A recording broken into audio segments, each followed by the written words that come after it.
Okay, so right now we're actually at another location in Juniata. This is called Snake Road.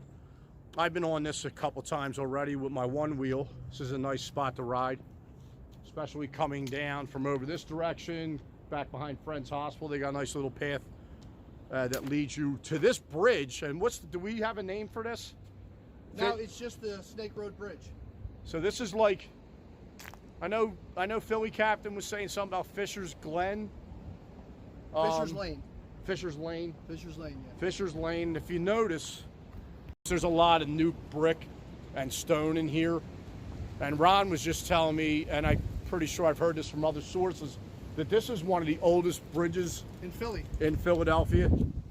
And we would have a cornerstone with the date on it. It was I know it was pre-1800s that this bridge was constructed, but somebody found the cornerstone with the date on it, and they decided that's going to be a Juniata souvenir for them. And did you ever drive on this yourself? Oh, yeah. Okay. Yeah, hundreds of times. How much of a thrill was that? How much lighting was there to begin with, street lights? Originally there was probably two lights on the street lights on the whole street. Okay. But you got to have fun and you got to knock them out, right? You got kids, right? Yeah, you definitely got to knock them out. So then it was totally pitch black. So then the experiment was, well, let's drive down this road doing 70 with the headlights out. No doubt.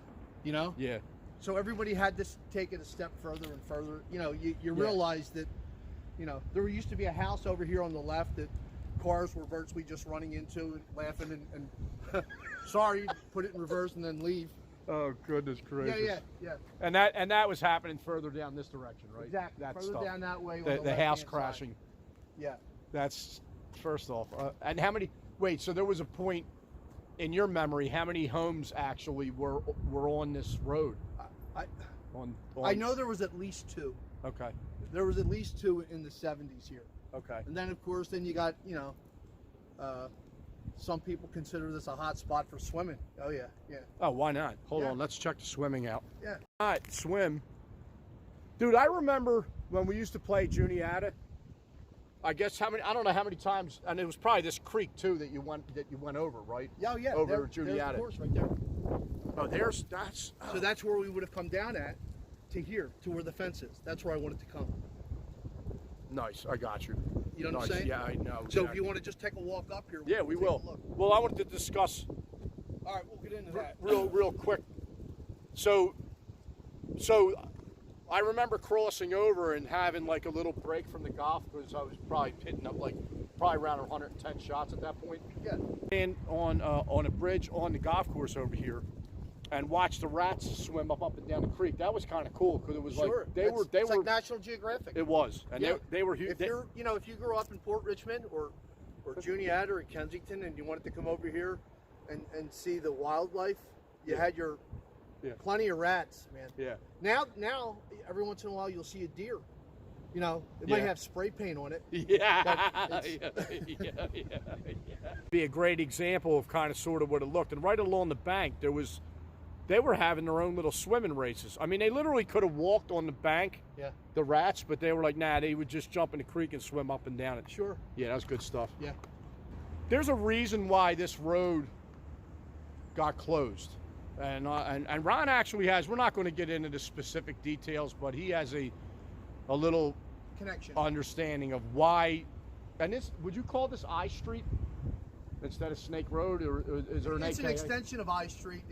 I always thought it was an extension of I Street. We always called it that, but it has always been referred to as Snake Road or Fisher's Lane. Right. So this was this at one point was actually a practical way to get from one point of Juniata to another. Absolutely. So it was popular. 100%. Right. Gotcha. Like okay. if you were coming from Roosevelt Boulevard, you would have come down Ramona Avenue. Right. And you would have made a right down here, especially me, sure, getting to I Street. Gotcha. Right at the other end. Yeah. And Ron, not giving his address, but that's a great point because you literally lived right up the street from the other entrance of 4400 block of I Street. Yeah. Yeah. So back in February of '91, which started out as a great day. We were at my great grandmother's funeral, and she lived to be probably 146. So yeah, speaking about, so you actually were at a funeral. We were at my great grandmother's funeral, yeah, which, you know, was a great day. I mean, she had a full life. All the cousins were there, the uncles, aunts, the whole family was there, and we went back to my uncle's house, who lived on Claridge Street. And my cousins went out to get some lunch meat at the deli. Oh, during the funeral. Yeah, this was like repast. Like after the funeral, a lot of the family went back to my uncle's house. Yeah, right. After the lunch and everything else. So they just went out to get some lunch meat at the local deli. And a few hours went by, and people are like, you know, where the hell are they at? And my cousin Gregory, who was 18, was driving. My younger cousin Bobby, he was 14. And I couldn't hang anymore. It was such a long day. I went home. I got a call about 2 hours later to come back to the house that there was a horrible accident. And apparently Gregory and Bobby were on this road, and there was a collision coming around one of the corners with a woman. And I apologize to all the viewers. To this day, I don't know the woman's name. But all three people died in the accident. So that actually happened during the day. It happened during the day, correct? That's how crazy. Like, when you think about it, that's how crazy. And we're not saying that's the only accident that ever happened back here, but hundreds. Shortly after that, it's safe to say that all of a sudden the road was closed. At some point, like, kind of following that. Right. My mother worked for a real estate agency, McElhatton Realty. Mike McElhatton, the owner of the realty, had a brother who was in city council, Dan McElhatton, at the time. And he was very instrumental in helping us getting this road closed. And it wasn't immediate. It was probably a couple, 3-4 years since we finally got it closed. So I want to say probably by 95, 96, the road was shut down. And that accident happened, you said 91? February 20th, 91. Wow. So the interesting thing about, like, I've done roads. I've done videos of some sketchy roads. One that comes to mind is Fulling Mill Road in the Villas. And that one ends up catching a lot of crazy accidents, and there's all kinds of urban legend about that road in the Villas. And then when you really look at it, you're like, there's literally like 2 turns in that road. And then here's a road right here. Just an observation, it does get a little sketchy right here by the bridge. And being that it's already so narrow and everything, I could definitely see when you're coming down from, and that's Ramona up there, right? Yes. When you're coming down, just say we're calling this Snake Road. When you are coming over this hill, this turn, actually when you're on the other side of the hill, you really can't even see what's going on over here. And you know, you could see this being an issue. The fact that it was narrow, and this little area here, I'm sure probably caught a lot of action. Do you know what was that a thing when you were younger, driving here? Okay. No. This trail here to the right. These barricades weren't here. Okay. That was all empty. But if you look up there, Mike, at the top, you'll see a stone foundation up there. I believe that was where one of the other houses were up there. Anyway, Ron was saying there were properties along I Street, Snake Road. Maybe one sitting right down there at the bottom of the hill. I found the cornerstone. You found it? Yeah. Nice. Well, don't ask me why I came up here, because getting down is going to be a pain in the ass. So, yeah, this little retaining wall here Ron was thinking it was probably a property right here. High Street being right there, or Snake Road. How about this for a find today? There's your cornerstone. It was fun thinking, and maybe, you know what, man, maybe there's an outside chance there was another one. On the other side. And they took that? Yeah. And didn't know this one was here, but... Could be. But I'm regardless. so thrilled that we found that. Yeah, that's great. Good for you. I've been looking for that for years. Yeah, so... Yeah, me and Ron worked at the post office for a long time together. Used to work in this one area. This is a top 5 story for me, personally, from that place. And there was a lot of funny hijinks going on in there. So this is saying a lot. We're going to our assignments to process mail, which people were processing literally like, 1,000, 1,500 packages per person on 12 zones. So that's like 12,000, 15,000 packages. And me and Ron are on our way over to the assignment, and there's a maintenance mechanic. The machinery's always breaking down. They call maintenance. Maintenance comes out to check it out. And Ron goes and they left the radio there. Yeah, they left the radio. They left the radio there when they were done the job. So I felt compelled to get on the radio, and yeah. I was in my acting mode, and I just said, "Listen, we're going to be up here a while. I need you to shut down PSM 2." Yeah. So that's basically eliminating half the building for about 40 minutes. Half the building non-productive, and it was just the way he did it. It was like. And then, of course, I spent the rest of my career hoping someone would leave a radio laying somewhere, and I never had that experience, so that was a lot of fun. Since we actually have a golf theme today, here's an old driving range that Ron can definitely give us some. There's the lower tier. There's the sign there. Yeah. On the side of the building, up on the left there. Yeah. Fisher's Lane. Yeah. They called the driving range Fisher's Glenn's driving range. So I believe this came late 90s, early 2000s. And for the area, it was pretty good. So I think we were mentioning this already. So when they closed this road, was it from this point back that got closed? No, and this wasn't was here. Still available? Oh. When they closed the road, there was nothing here. This wasn't here. All it was a straight through.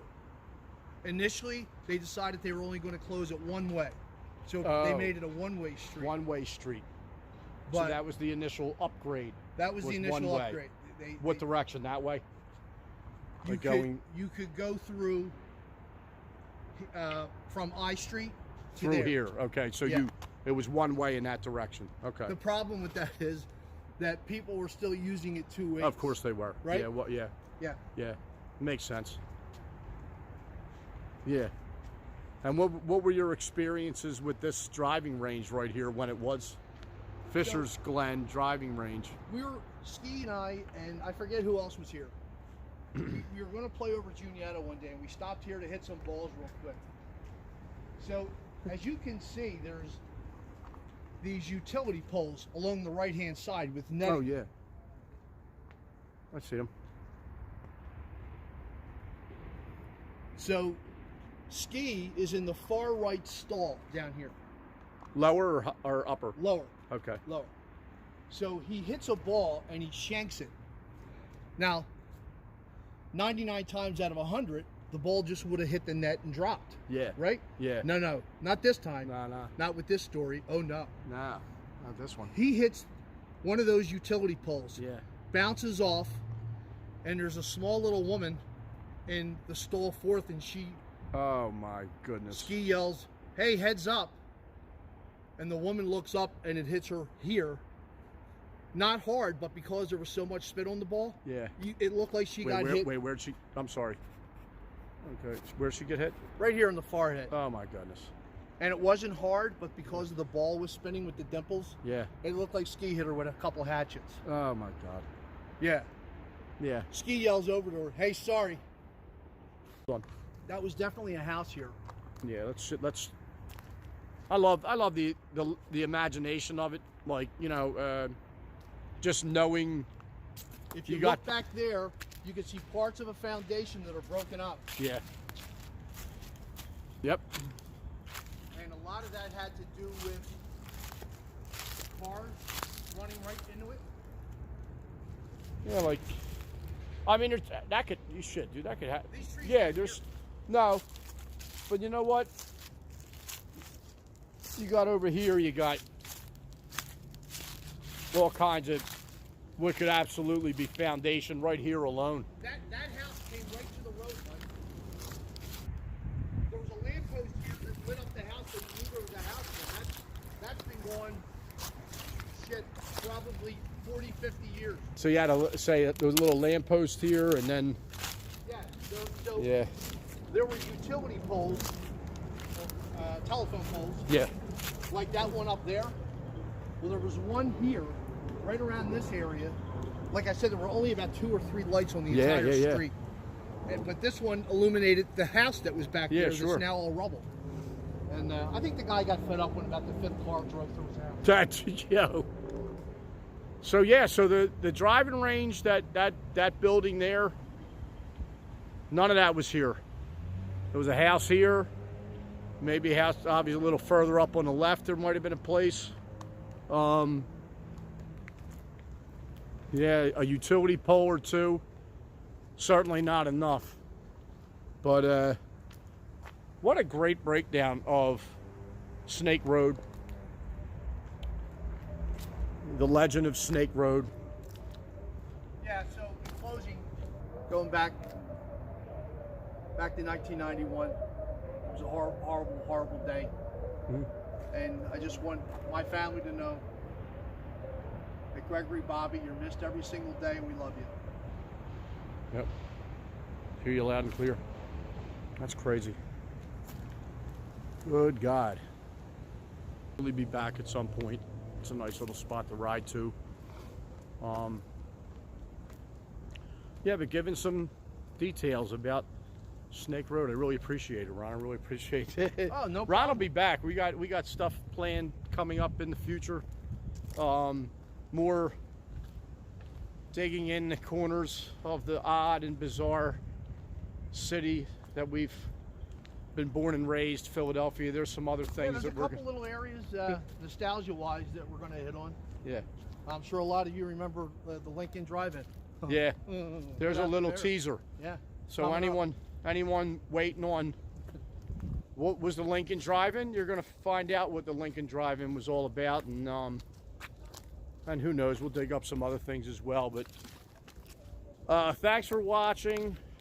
See you next time. If you like this video, hit thumbs up and subscribe as the tour of Philadelphia and the potential for me to fall off the one wheel.